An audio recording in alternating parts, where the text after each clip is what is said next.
Es un placer a esta hora iniciar nuestra emisión informativa con nuestro ministro de Justicia, Néstor Osuna. Hay muchos temas con el señor ministro. Lo saludo, le agradezco. Y Naidú, ¿cuál sería la primera pregunta para el ministro? Julio, buenos días, ministro Néstor Osuna, bienvenido nuevamente aquí a los micrófonos de la W y estamos para hablar de esta jurisdicción agraria y hay varios rumores, ministro. Y sí nos gustaría aclarar, por ejemplo, porque desde la oposición han dicho que la jurisdicción agraria es para expropiar y para promover la invasión de tierras. ¿Cómo los jueces agrarios van a resolver estas disputas de tierras con esta nueva jurisdicción que están hablando desde el Congreso de la República? Bueno, primero muy buenos días a ustedes y a toda la audiencia. Y pues mira, ese rumor es tan estrambótico que yo creo que pues nadie se lo cree, pero por supuesto que es alejado de la realidad. Precisamente los jueces agrarios lo que van a hacer es proteger la propiedad, resolver disputas, resolver pleitos. Es que los jueces ni van a asignar tierras por iniciativa propia, ni van a resolver ningún asunto de política propia por iniciativa de ellos, sino que van a resolver los pleitos que se presentan en el mundo rural entre un campesino y otro, o entre un campesino y el municipio, o entre, en fin, un grupo de pobladores del lugar, aplicando el derecho vigente, digamos, la ley que sobre propiedad, sobre tenencia, sobre producción de la tierra, sobre linderos, no se está cambiando. Lo que se está es creando un aparato judicial para que se pueda resolver de modo pacífico con la aplicación de la ley eso que muchas veces se ha resuelto en este país de modo violento, ¿no? El despojo, los pleitos de linderos entre un pleito y otro, que a veces también se resuelven de modo muy violento. Todo eso se va a poder resolver a partir de ahora con la actuación de un juez de la República especializado en temas agrarios, cercano a la tierra, con unos procedimientos ágiles. Entonces, nada, esos rumores son simplemente falta de conocimiento de realidad. Y por supuesto, a veces uno entiende que quienes están en la oposición, pues al no encontrar argumentos ciertos, pues acuden a difundir miedos con mentiras, pero nada más alejado de la realidad que eso. Ministro, y sin duda este es un paso fundamental en el cumplimiento de los acuerdos de paz con las FARC, pero quiero preguntarle por una preocupación que tienen algunos sectores sociales cuando se habla de restitución de tierras, y es ¿qué va a pasar con los terceros de buena fe en el marco de estos procesos en la nueva jurisdicción? Esas personas que compraron de buena fe tierra que después se demuestra que en algún momento de la cadena fueron despojadas, ¿qué va a pasar con esas personas? Pues mire, por una parte, el procedimiento específico de restitución de tierras que está descrito en la Ley de Víctimas del año 2011 no se va a reformar, eso va a continuar. Pero también, digamos, en lo que no tenga que ver con la aplicación de esa ley, por supuesto que el juez tendrá en cuenta esa situación, un tercero de buena fe, qué tanta buena fe realmente tuvo, y si tuvo buena fe, pues le ofrecerá protección, buscará una fórmula de conciliación, buscará quién tiene mejor derecho, o sea, va a actuar como actúan todos los jueces de la República, con su sabiduría, con la ley, con ponderación, y por supuesto mirando los hechos concretos de cada caso. Si hay un tercero de buena fe que merezca protección, pues por supuesto que lo va a proteger el juez. Es mucho más idóneo un juez que conoce directamente caso a caso, que tiene que mirar las pruebas y que puede detectar que efectivamente hay un tercero de buena fe que merece protección y lo protege, desde una oficina, digamos, centralizada en Bogotá, que tiene unas políticas públicas generales, establecer políticas generales sobre protección de terceros de buena fe. Así que yo creo que esas personas que de buena fe compraron un predio y ahora resulta que en esta espiral de violencia del país, en algún momento ese predio fue, digamos, objeto de un despojo o algo así, pues si son de buena fe van a tener también la protección que merecen según el derecho, y un juez, además un juez especializado en esos temas, un juez que es agrarista y un despacho judicial que va a tener un geólogo y que va a tener un experto también en esos temas de avalúo de tierras y todo ese asunto, pues creo que todos vamos a salir ganando con eso. Ministro, lo voy a sorprender con esta pregunta porque yo sé que usted está muy equivocado como para leerla, muy ocupado como para leer la prensa de Nepal. ¿Ocupado o equivocado? Yo qué sé. Ocupado. El periódico The Kathmandu Post es el periódico más importante de Nepal Y su principal noticia hoy es que 6 líderes de los distintos partidos de Nepal visitan durante 6 días a Colombia para estudiar el modelo de la justicia transicional de nuestro país. A uno le llama la atención, unos juristas y políticos de Nepal, imagínese usted, vuelan desde Katmandú a Bogotá para analizar nuestra JEP. Y mientras tanto, en Colombia, las mayores beneficiarios de la JEP, que son los ex-FARC, no están de acuerdo con la JEP, critican a la JEP. Es como raro, es como contradictorio, ¿no? Pues mire, evidentemente el periódico de Nepal que menciona no lo conozco, pero el prestigio internacional de la JEP sí soy testigo de él, y además que el sistema de justicia transicional nuestro, de la JEP, si bien le podemos encontrar defectos y puede uno pensar en algo que sea mucho mejor, pero es un modelo de justicia transicional modélico en el mundo. Muchos países, pero no solamente Nepal, países que nos resultan mucho más cercanos, acuden y miran cómo es que funciona la JEP, cómo se logró mediante un aparato judicial, pues digamos, que ese sea el toque de clave para terminar un conflicto armado, cómo se puede diseñar un sistema de justicia que está más volcado hacia el esclarecimiento de la verdad y hacia la reparación que simplemente aplicar penas de cárceles. En fin, es un asunto, es un tribunal que realmente es modelo para muchos lugares del mundo. Hace unas pocas semanas tuve la ocasión o el privilegio de conversar unos minutos con el fiscal de la Corte Penal Internacional, y él me transmitió también esa sensación de reconocimiento y de admiración a la sociedad colombiana por haber creado ese tribunal.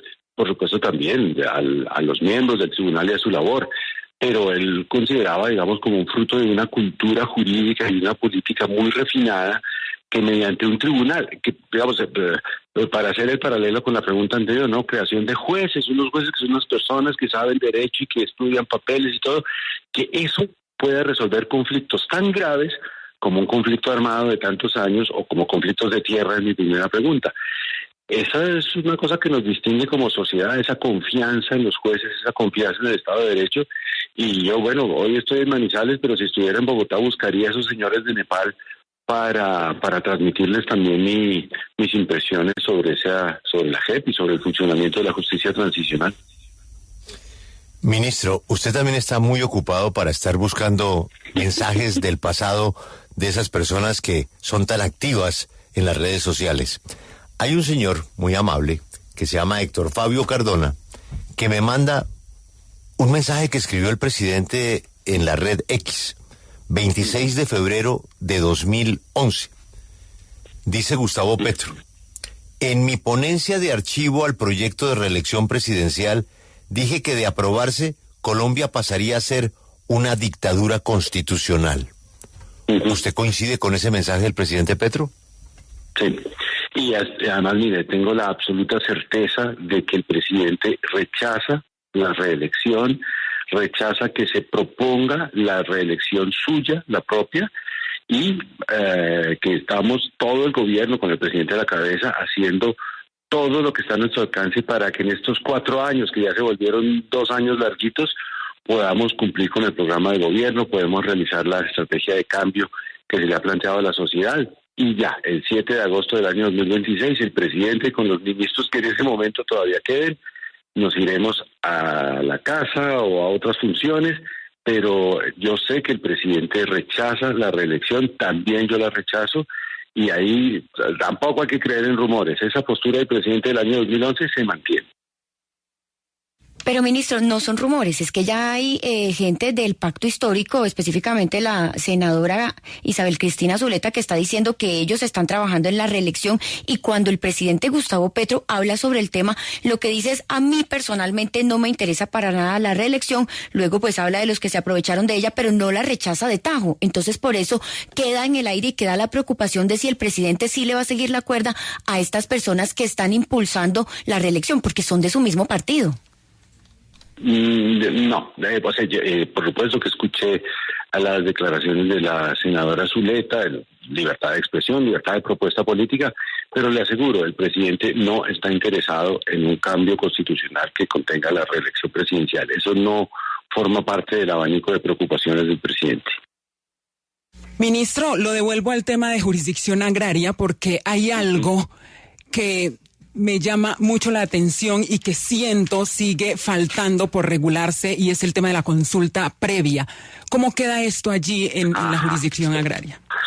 Precisamente, para poner un poquito de contexto, esto de creación de la jurisdicción agraria es una cosa que ha sido un camino largo, porque primero fue la reforma constitucional que creó la jurisdicción, eso se logró en la legislatura pasada.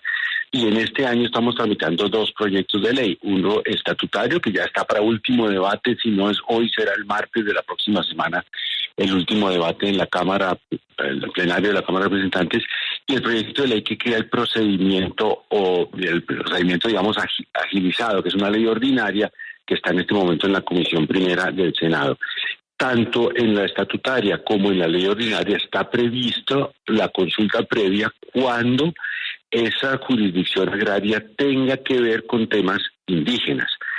Hay una buena parte de la litigiosidad rural que no tiene que ver con asuntos indígenas, son los campesinos, los colonos, en fin, pero cuando tenga que ver con resguardos o con propiedad indígena colectiva, o por supuesto que habrá una consulta previa, perdónenme la redundancia, antes de instalar, por ejemplo, juzgados en esos lugares o antes de aplicar la ley en un resguardo. Está previsto en la ley que esas consultas previas se harán cuando ya esté vigente la ley, antes de que se aplique en esos territorios. Ministro, usted usó una expresión que me parece muy oportuna, la libertad de expresión, digamos, jurídica. Hay personas que no tienen ningún cargo en el gobierno y pueden expresar unas ideas, como la senadora, como el exministro Álvaro Leiva. El gran jurista y exfiscal también es un particular. Eduardo Montealegre dice, no, eso con un decreto de excepción que ya tengo listo, entonces eso habilitaría al presidente y la duración del periodo. ¿El doctor Montealegre dice esto en solitario o él esto ya lo ha comentado, por ejemplo, con usted? No lo hemos comentado, no tengo, digamos, contacto, conversación fluida con el doctor Montealegre, a quien le profeso, por supuesto, gratitud y reconocimiento, pero no, ni lo ha hablado conmigo, ni estoy de acuerdo con esa apreciación, pero claro, forma parte de la libertad de expresión. Lo que yo le puedo asegurar es que jamás, en ningún momento, el presidente me ha hablado de constituyentes por decreto, ni cosa por el estilo. Jamás, pero ni al asomo me ha dicho algo así. Recuerdo entonces, Lucas, a un familiar suyo que decía una frase que aplicaba a este caso: gente con ideas, mijito. Gente con ideas, gente que no con está ideas. prohibido. Pero bueno, pero hay un señor también con ideas que se llama Gustavo Petro y que planteó desde el departamento del Cauca que el acuerdo de paz con las FARC lo habilita para tramitar una constituyente sin la necesidad de pasar por el Congreso de la República. ¿Esa también es gente con ideas, señor ministro? Mire, la lectura que yo he hecho de ese discurso y del cual hablamos en el Consejo de Ministros del pasado lunes largamente todo el equipo de gobierno es: el acuerdo de paz no se ha podido cumplir cabalmente y este gobierno tiene el compromiso de superar ese atraso en el cumplimiento y por lo tanto, por ejemplo, las leyes de presupuesto del año entrante y del año 26 tienen que reflejar el cumplimiento de ese acuerdo de paz. Porque si definitivamente el Estado incumple ese proceso de paz, pues es como que la sociedad colombiana se está incumpliendo una de sus promesas básicas de los años recientes y pues entonces ¿qué nos queda si no cumplimos la ley, si no cumplimos los pactos? Pero señor ministro, lo detengo ahí un segundo porque es que esas respuestas son las que generan aquí un poquito, digamos, de dudas. Por eso la pregunta es muy concreta. Para usted, por vía del acuerdo de paz, ¿se puede convocar a una constituyente a través de un mecanismo distinto al que hoy establece la Constitución política? No lo veo. Yo consideraría que si se quiere convocar una asamblea constituyente, hay que acudir a los mecanismos que están establecidos en la Constitución para convocar una constituyente, que es una ley que se presenta al Congreso, ley que después de aprobada tiene control en la Corte Constitucional y que después exige una votación muy alta, la más alta de todas las votaciones que exige la Constitución, para que el pueblo decida si convoca o no, porque es que realmente quien convoca una constituyente es el pueblo. Y la Constitución del 91 previó cómo es que el pueblo convoca una constituyente con unas exigencias de votación muy, muy altas. Entonces, de ahí no nos movemos. Si eso llegara a ocurrir, y yo lo que veo en este tema de la constituyente es un tema de discusión política que enriquece mucho la democracia, pero no un proyecto concreto ni inmediato, ni a nada que se vaya a radicar ni al Congreso, ni mucho menos proyectos de decreto, que eso no existe, es que si en algún momento eso cristaliza en una asamblea constituyente, pues se acudirá al Congreso con la vía que tiene señalada la Constitución para convocar una constituyente, procedimiento que es muy exigente democráticamente y un poquito dilatado. Ya si se comenzara ahorita, la constituyente ya no es ni para este año ni para el 25. No, pero es que de aquí están saliendo todos los titulares para este programa. No me diga eso. No, ya se acaban todas las entrevistas de la gente Pero con ideas, porque está hablando el señor ministro de Justicia. Y si el gobierno considerara, le gustara, que también está en todo su derecho, alguna de las ideas y de los globos que permanentemente estamos escuchando, el ministro de Justicia, Juan Pablo, sabría. Y él no tiene, él está pegado y de ahí no se mueve de lo que está legalmente por hacer. No le pasa por su mente las ideas. Pero me toca abrirle el espectro, ministro. Porque no lo va a sacar de ahí. No, yo sé, además el ministro es un gran constitucionalista, además historiador de nuestra Constitución y de las constituciones de Colombia, pero, aquí es donde yo tengo que entrar a mirar el acuerdo número 28, firmado con el ELN el pasado fin de semana, en donde se habla de un asunto, o más bien de unos acuerdos vinculantes para el Estado colombiano. Y entonces, ahí, ministro, yo llego a un punto que dice lo siguiente. Hablan del proceso de participación para los colombianos, escenarios y mecanismos para la participación. Y curiosamente, hablando de gran acuerdo nacional, que es el argumento de los jurisconsultos mencionados por Julio y por Lucas, se habla de una convocatoria a la participación que tienen que ver con las diversas herramientas que existen, entre otros los cabildos y asambleas populares, que son aquellos en los que el presidente siempre ha insistido a la hora de hacer el llamado a la constituyente. ¿Usted no cree que, siendo exégetas en el uso del derecho, ahí puede estar el camino? Y es unos cabildos y unas asambleas que están siendo obligatorias ya a través de este acuerdo y que nos llevarán a la convocatoria de la constituyente. Mire, la respuesta es que formalmente no, pero déjeme le explico con más detalle. Lo primero es, todos esos mecanismos de participación que ojalá se activen, porque es la gente deliberando sobre cómo quiere mejorar su país o cómo quiere cambiar alguna cosa. Esos mecanismos, por supuesto, pueden ser insumos, pueden ser decisiones que obliguen al gobierno, por ejemplo, a presentar un proyecto de ley, que obliguen al gobierno a presentar un proyecto de convocatoria de una asamblea, de un referendo. Pero, digamos, nunca esos mecanismos de participación democrática van a producir algo que no esté previsto en la ley. Ya existen los cabildos contemplados en la Constitución y en la ley, y si se activan, y si, piense usted, si todos los cabildos del país, que no sé si ese escenario llegará a ocurrir, pero supongamos que la ciudadanía reunida en todas las plazas públicas del país diga, queremos cambiarnos a un sistema federal, y hemos dicho que lo que el pueblo decide es vinculante. ¿Qué es lo vinculante? Pues que el gobierno se sentiría obligado a presentar al Congreso de la República un proyecto de conversión del país en federal. ¿Cómo se hace eso? Con una reforma constitucional de acto legislativo, puede ser, mediante una constituyente, puede ser.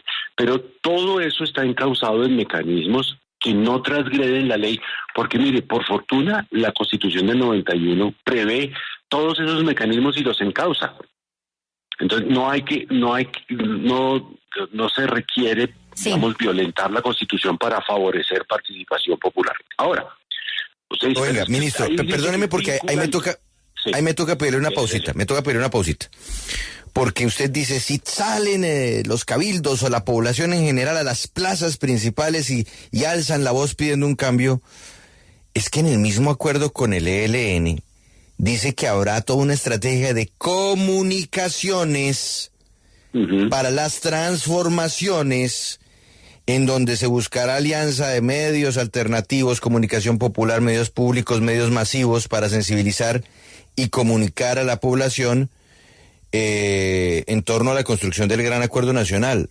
Pues si todos nos ponemos de acuerdo, o a todos nos ponen de acuerdo para decir la gran convocatoria está al día, pues, ministro, la gente sale.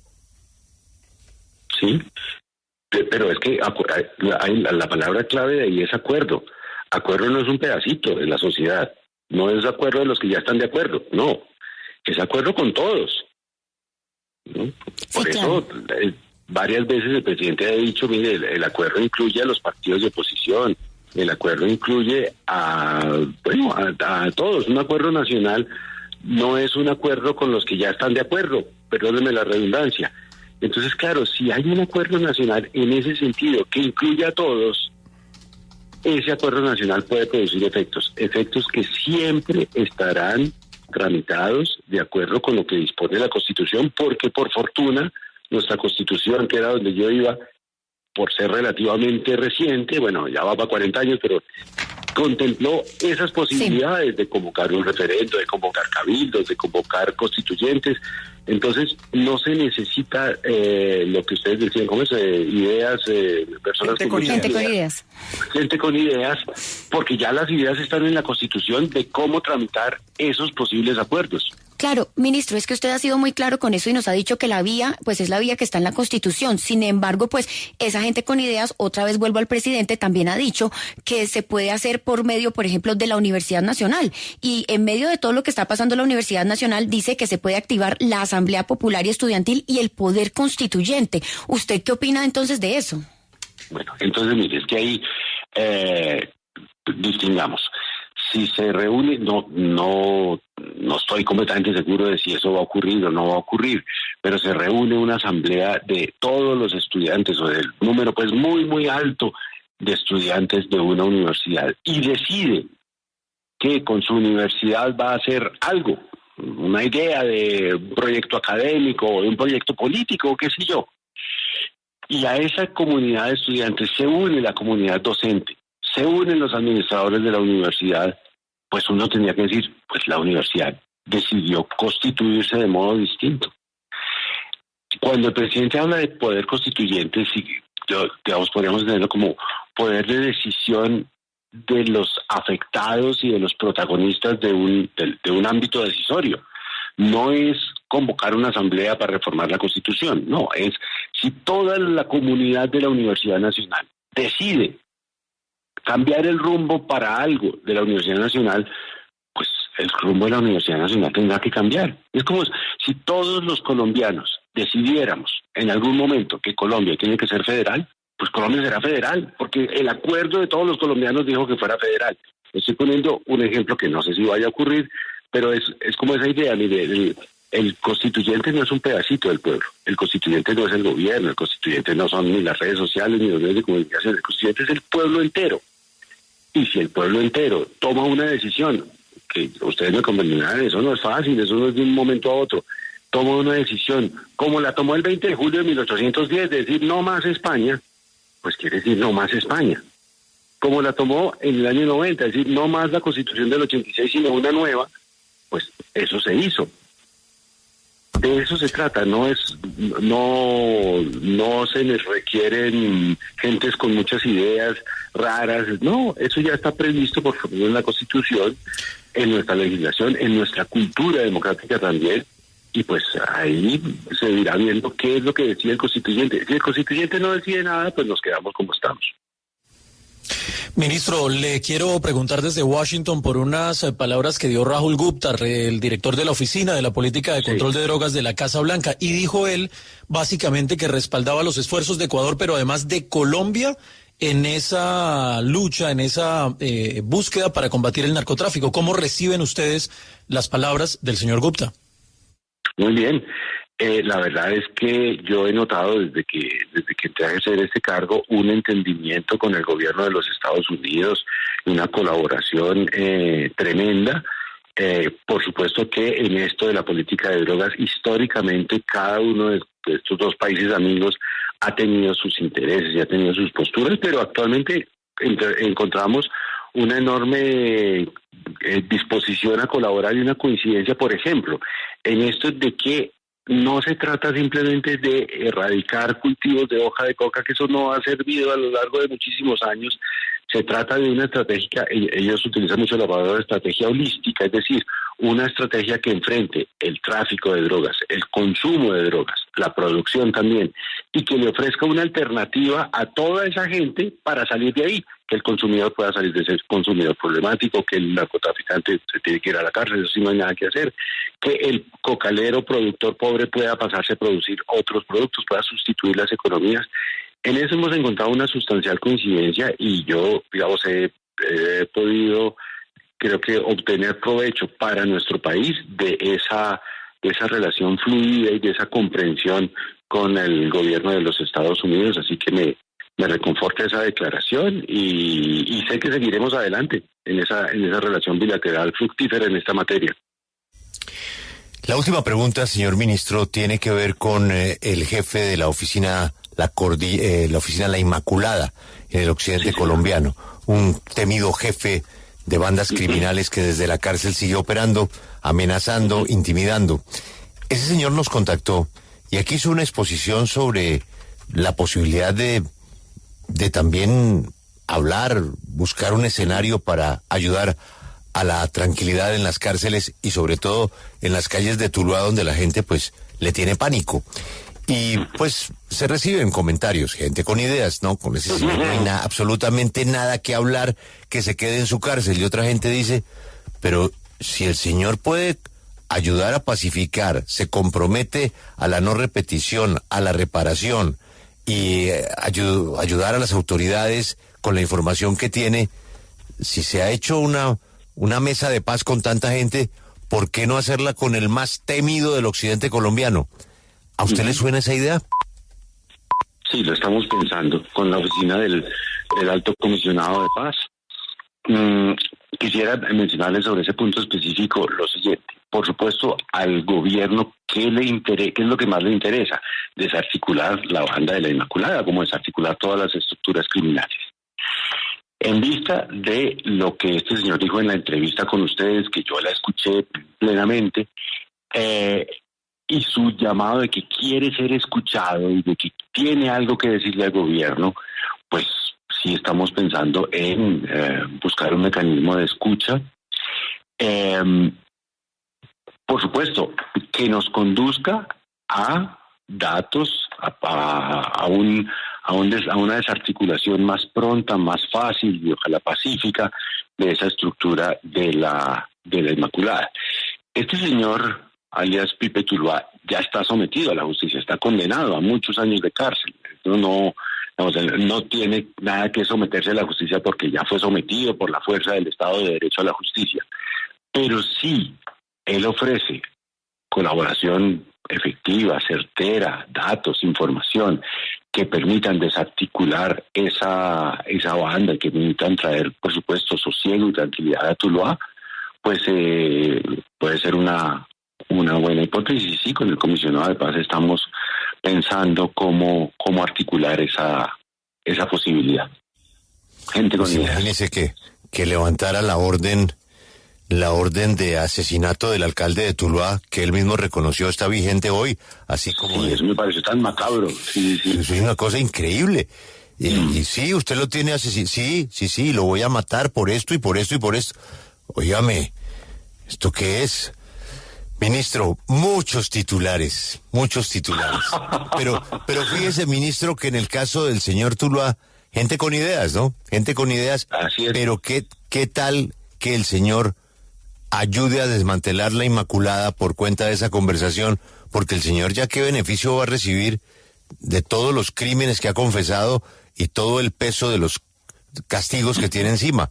Pero pues hay gente que en la vida quiere buscar una segunda oportunidad con su conciencia, ¿no? Sí, no, y yo tengo la siguiente impresión a partir de información.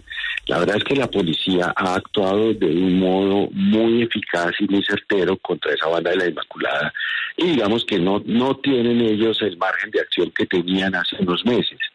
Y también eso puede querer indicar que antes de una desarticulación, digamos, por la aplicación de la fuerza legítima, pero fuerza contundente del Estado, pues estén pensando en una colaboración con la justicia y pues sí, puede ser una buena idea, puede acelerar el apaciguamiento en Tuluá y la desarticulación de esa estructura criminal. Así que estamos mirando qué mecanismos, pero sí, es posible tener alguna comisión de escucha con ellos. Entonces, el titular sería: el gobierno está considerando escuchar al señor Pipe Tuluá. Considerando. Así es. Para no complicarle la gente con ideas. Ministro, gracias por su tiempo, de verdad. Sí, teníamos mucha necesidad de hablar con usted. Muy amable, ministro. Con el mayor gusto. Buen día para todos.